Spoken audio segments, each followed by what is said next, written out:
लोग उन चीजों को पढ़ोगे आपके काम आएंगे। आपने कोई भी टॉपिक पढ़ा है तो उसकी चीजें समझो कि पेपर में प्रश्न पूछ कैसे रहा है। पहले प्रश्न पूछता था कि पन्ना के लिए प्रसिद्ध क्षेत्र कौन सा है, राजस्थान। तांबड़ा के लिए प्रसिद्ध क्षेत्र कौन सा है, टोंक। अब क्या कर रहा है, पन्ना के लिए काला गुमान, तांबड़ा के लिए राजमहल। स्थान दे दिया उसने, ठीक है।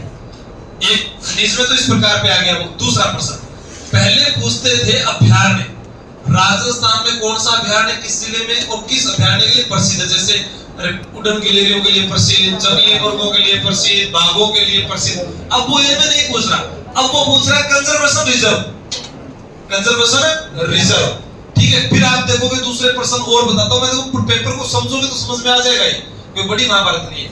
तीसरा प्रश्न वो पहले पूछते थे कि प्याज मंडी कहां है, लहसुन मंडी कहां है। फिर उसके बाद उन्होंने पूछना स्टार्ट कर दिया उत्कृष्टता केंद्र कहां है।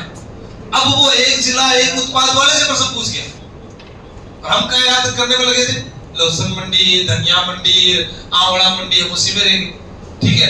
फिर वो उद्योग से प्रश्न पूछ रहा बार बार, वही Saint Gobain glass factory, hitech precision glass factory, Chambal fertiliser, पूछ वही से रहा है। कहीं से अलग से प्रश्न कोई आया तो आप बता दो, कोई नहीं आ रहा है।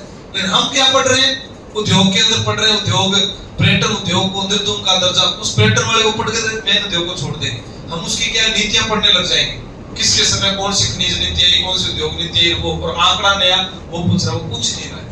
और करंट में क्या पूछ रहा है, करंट में जैसे मान लो कल गबरूद्दीन वाला पूछा गया, हम पुराने पद्मश्री याद करते हैं। जैसे मैं मान लो कि मैं लिखाता हूं तो आपकी क्लास में कोई सर इसको पद्मश्री कब मिला था, अरे जो पुराना जिसको मिल गया, जैसे मैंने शायद थेवा कला लिखा है तो क्लास में किसी ने पूछा था कि राष्ट्रपति पुरस्कार कब मिला था, ठीक है। तो पुराने ये तो नहीं पूछते कभी, क्योंकि वर्तमान के अंदर जो करंट में जो चर्चित है वो कल के लिए, वो अगले के लिए हो जाता है। तो इस चीज को समझकर क्योंकि पूछ क्या रहा है, खेल के अंदर वो क्या पूछ रहा है। जैसे मैंने वॉलीबॉल वाला भी इंपॉर्टेंट बताया था कि अगर वो आया है, ठीक है, उसमें मैंने आगे वो हरियाणा लिखना और वो चीज तो मैं भूल गया क्योंकि वो मेरे नोट्स में तो सारे लिखे हुए थे कि 72 साल में वो टीम जीती है। आप सोच के देखो, देश की आजादी को कितने साल हुए, 75-76 साल हुए। उसमें 72 साल में पहली बार तो पदक मिला है, तो अपने आप में तो सबसे अहम हो गया ना, जो काम आज तक ही नहीं हुआ, ठीक है। तो वो पूछा ही पूछा जाएगा। और अभी चुनाव आ रहे हैं तो चुनाव वाला चर्चित मुद्दा है, वो पूछा ही पूछा जाएगा। अपने क्या याद करते रहे, योजनाएं पढ़ो, योजनाएं पढ़ो, कौन सी योजनाएं पूछ ली देख लो। साइंस के लड़के पढ़ते रहे एसआई के अंदर, एक सारंग धमनी के अलावा किसी को पता ही नहीं चला कि प्रश्न कहां से आया। 5 प्रश्न आया, किताबें पढ़ ली इतनी बड़ी बड़ी, 5 प्रश्नों के लिए इतनी बड़ी बड़ी किताबें, उसमें कोई और शामिल नहीं। मतलब मेरे लुगाई का और माते नहीं था, जो वो करते मैं समझाता हूं, वो पढ़ ली। लेकिन हाँ ऐसा है कि पास हो जाएगी, ऐसी बात नहीं है। लेकिन कहने का मतलब और अच्छे नंबर ला सकती थी, लेकिन कौन है, क्यों कहने नहीं इसमें साइंस टेक आपको नहीं पता, मैं वो पढ़ाऊंगा नहीं। तब अभी नहीं लगा कि ना इस आप पता ले लाए मैं, ठीक है। और जो मैं पढ़ाता हूं तो उसमें वो बोलती नहीं भी, तो आप बिलीव नहीं रहे। और जो मैं नहीं पढ़ाता उसमें वो शेयर नहीं बढ़ जाती है कि ये ऐसे होगा, इकोनॉमिक्स में ये होगा, ऐसे प्रश्न पूछे कि ध्यान ही नहीं रहा कहां से आ रहे, ठीक है। और मैं भी तो पीडीएफ टेलीग्राम डालूंगा, एक मतलब 551 रुपए के कोर्स के अंदर से कितने प्रश्न आएंगे। एक बात लोग क्या सोचते हैं, महंगा कोर्स है तो ज्यादा बढ़िया पढ़ाई है, कम रुपए है तो कहने से आदमी की वैल्यू कम हो जाएगी। ये धारणा भी आप बदल कर देखो। सरकारी स्कूल बेहतर है प्राइवेट स्कूल की बजाय, क्योंकि अगर प्राइवेट स्कूल बढ़िया होता तो सरकारी नौकरी की फर्स्ट की तैयारी क्यों करते। जो आदमी इस आरपीएससी के कंपटीशन को फाड़कर वहां पहुंचा है, आप सोचकर देखिए कि उसकी तैयारी कितनी रही होगी, वो कितना नॉलेज वाला व्यक्ति होगा। लेकिन हम क्या करेंगे, तो इंग्लिश मीडियम में प्राइवेट में जाओ। हाँ मतलब लड़ाई घर के अंदर, और यही तुम्हारे साथ होता है। मैं कहता रोज मैं क्यों, दूसरे मास्टर क्यों नहीं कहते, ये भी आपने कभी गौर नहीं किया होगा, क्योंकि वो सब मेरे सैलरी बेस पर काम करते हैं। मैं चाहूंगा जिस मास्टर को रखूंगा, मैं चाहूंगा जिसको हटा, पर मेरे को तो यहाँ रहना है ना। थारा घर का तो मेरे को पूछा गया भाया वो टावर फेल हो गयो तो थारा ओढ़ में तो मैं ही दूंगा। इसलिए मैं रोज कहता हूँ भी पढ़ा करो। कुछ नहीं है, क्लास में कोई आ रहा है कि नहीं आ रहा है, तो दूसरा पढ़ रहा है उसको थाप मार दो। आपके दोस्त पास से परेशानी करा के भैया देख मेरा पीसा दे रहा है, मेरा माँ बाप बर्बाद हो जाएगा, और बर्बाद हो रहे हैं। और आप भी अभी उसमें शामिल हो 50% में।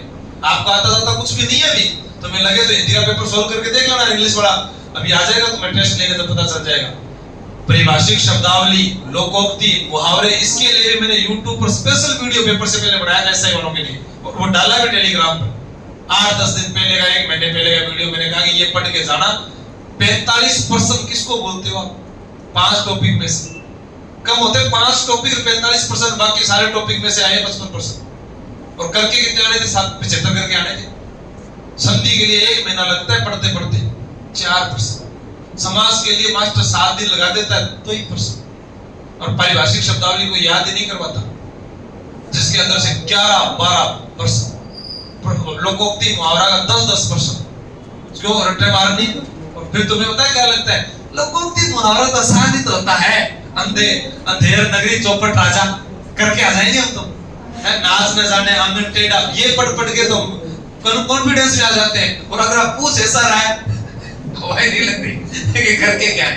तो इसलिए अभी भी अवसर है तुम्हारे पास में सीईटी के अंदर 9000 कांस्टेबल, ग्राम विकास अधिकारी और पुरानी एलडीसी पास आउट हो तो इसमें लग जाना, नहीं तो भैया देखो ब्याह व्यू कर लियो और कोई काम तो 2 लाख जो, ठीक है। और फिर अभी जैसे कई कहते हैं ना कि सर मेरी माँ परिस्थिति खराब है, मेरी माँ किसी घर पर काम करती है, मेरे पापा शराब पीते हैं, घर में कोई कमाने वाला नहीं है, या आपकी औलादे कहती है। राजस्थान में सबसे कम पृथ्वी परस का मतलब था कि जो विभाग बनाया था सरदार वल्लभ भाई पटेल